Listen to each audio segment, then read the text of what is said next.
Hi, my name is Douglas Day, and today I would like to speak to you on the topic of the United States Postal Service and the reason that some things need to change with it.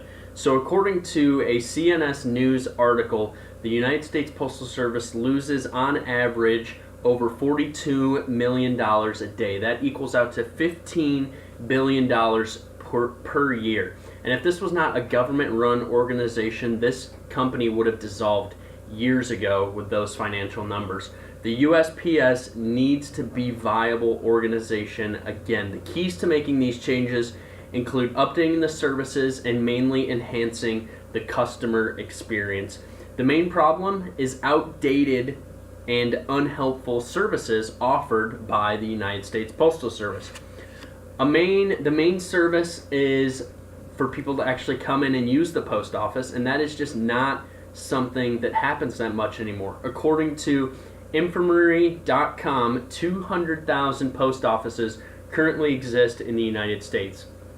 Within those 200,000 post offices, 500,000 people are employed. But the interesting part to look at here is a Washington Post article has recently said that 59 million fewer people go to the post office annually than did a decade ago. So that's just crazy to just think so many less people are going to the post office anymore. So the time of going to the post office is clearly long gone. Another big thing that's happened is the growth of e-commerce. E-commerce sales have doubled since 2016 here in the United States, and 40% of internet users buy something at least once a month, 20% buy items weekly, and 42% of all online sales are chosen as e-commerce. So that's just what happens right now. 42% of customers are buying stuff online. And the big bonus of all these purchases online is that all items are shipped directly to them. The United States Postal Service will likely ship to a post office, ship to another building, and it just becomes difficult for people to get their packages. So more companies are shipping with private companies. A major hang-up of this is definitely shipping costs and package costs as well. Two big competitors to the United States Postal Service are FedEx and UPS, and they have faster delivering options. They're also more accommodating to rush deliveries. The United States the UPS and FedEx have next day and overnight options, while the USPS does not offer these services. And people are busier and they need that opportunity to be able to get those packages sooner. UPS and FedEx are also shipping more units. According to a Statista article in 2017, UPS had an annual net income of $4.9 million on just shipping costs. This is just looking at shipping costs, $4.9 million of income. FedEx, in that same time span, $2.9 million of income, and the United States Postal Service actually had $2.7 million in loss during that time of just shipping packages, not having to do with any of their other services that they offer. So the big thing we're seeing here, people are moving to these private companies. People are moving to UPS and FedEx to do the majority of their shipping. So this is not just detrimental to the United States, but it's also detrimental to postal workers as well. So the United States employs over 500,000 workers, like we talked about from that Washington Post article, in the United States Postal Service. This would be, if this were to happen, if the company was able to go under, this would be the largest shutdown of any government-run organization in United States history. And it would also give a perception of a very poorly run government. So it's just not really something that's going to shine well on the government if the United States Postal Service goes under. We also have the legacy of the United States Postal Service to think about. This is an organization and a government-run program that has been around since 1775. It was first established with Ben Franklin as the first Postmaster General, and it's just so interesting to just think about the history of the United States Postal Service and how it has affected people's lives, changed people's lives, and really given people the opportunity to have that job. And it just shines on why it's so important for the United States Postal Service to stay a viable option.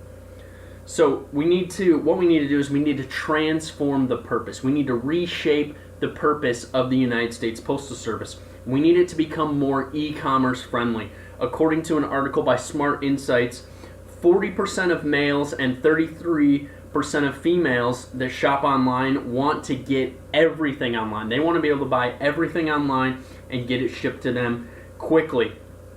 More people are shopping online daily, and the United States Postal Service needs to find those ways to diminish shipping costs and increase the convenience of their programs and their services that they offer. They need to go where the world is going. They need to change where the world is going and move into that e-commerce world to really be able to just enhance their product and also be able to enhance that customer experience like we talked about before. The other big thing is brick and mortar businesses are a thing of the past as well. According to IC Real Estate, an article on that website, 98.6% of brick and mortar stores in the United States currently employ fewer than 50 people. These companies are smaller. They're not able to do as much because of the e-commerce growth, and their revenue is still strong, but it's definitely shifting to that e-commerce way and moving away from the typical brick and mortar where somebody comes in to buy an item. So how do we solve this issue? We need to create an online shipping platform for the United States Postal Service. We need to find a way to make comparable rates, and we need to have better customer experience. And a couple suggestions I have for that is to cut 25% of workers and buildings. So we're going to cut 25% of the buildings. We can scale back the post office buildings to around take 25,000 away from them, scale it back to about 150 to 175,000 post offices in the United States, and then take that 25% of your workforce, 125,000 people, and move them into an e-commerce place where they can begin to develop that online shipping platform. You can bring in younger people that you can pay less at an entry-level rate with the chance of moving up within that company, and you can just bring in that e-commerce shipping platform. So if all these situations went perfectly, if everything went exactly how it should, we would have a strong company in the United States Postal Service, and that would equal a strong government as well. A big thing for trust and honesty with the government is just to understand that the government programs are running strong. When we see the United States Postal Service running strong, there's also a great chance of people trusting more in their government and really believing in who their government is and how they're going to serve them best. We'll also see larger cash inflow for the government. If we can somehow turn around a $15 billion a year debt from the United States Postal Service, we'll have more funding for welfare programs, more opportunities for education grants, better job creation opportunities, better government programs. We'll be able to enhance our military and other things with this influx of cash flow. And the big thing will be lower taxes. We'll be able to lower taxes on different programs and different things to give people that opportunity to have a better life here in the United States. So now the flip side of that is what happens if this does not go well. If this whole program gets shut down and the government is in shambles, it would bring a lot of growth in government distrust. A lot of people would have distrust in the government, not really be totally bought in on who the government is and what they're supposed to be doing to help the United States. And it would just be a big deal if the program goes under, and it would cause a lot of lack of trust for other programs as well. People wouldn't buy into the viability of our military, of our defense, of our homeland security, of so many other programs as well. People would not really believe in the viability because they would think, okay, if the United States Postal Service went under, what's keeping these other programs afloat? And finally, people would look at it as a failing economy. A loss of 500,000 jobs in one area would be a huge loss. We would see increase in taxes, and we would also see a major loss in competition in the shipping industry. Because right now, the United States Postal Service is still a viable competitor within that market, but they're just not quite there yet. So it's so important for us to find a way for the United States Postal Service to function in that e-commerce platform.